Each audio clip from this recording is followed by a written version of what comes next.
Hari ni obviously bermula holiday trip aku dengan bini aku. Kita orang bawa the king of the road, Myvi generasi kedua. Myvi ni dah 15 tahun berkhidmat dengan aku. Banyak dia lalui dari ulang alik kerja, perjalanan jauh, sampailah sekarang ke bawa bini aku pergi bercuti. Untuk pergi ke Perlis, dia akan masih dalam 7 jam ataupun 8 jam macam tu. Depends on kelajuan. Kalau aku buat slow sikit.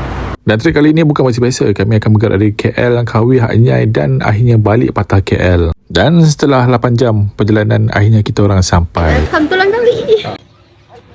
Sampai je dekat Langkawi, kita orang terus gerak pergi ke Cenang. Sambil tu kita orang kena Zeus dulu sambil tengok kopi tu. Sebab kita orang plan malam ni nak pergi dekat Dream Forest. Tempat ni orang cakap best. Orang yang tak tahu kan nak buat apa kat tengah malam dekat Langkawi ni, ini antara aktiviti malam yang dekat Dream Forest Langkawi.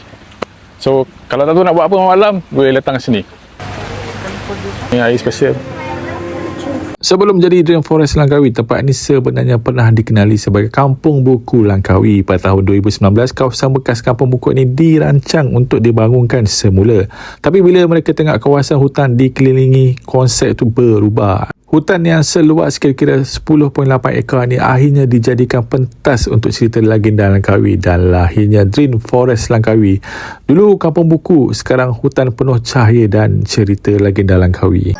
Ni untuk every travel vlog, dia mesti dia buat gaya macam ni. Dia macam ni. Benda ni wajib mesti punya ada travel vlog, mesti akan buat.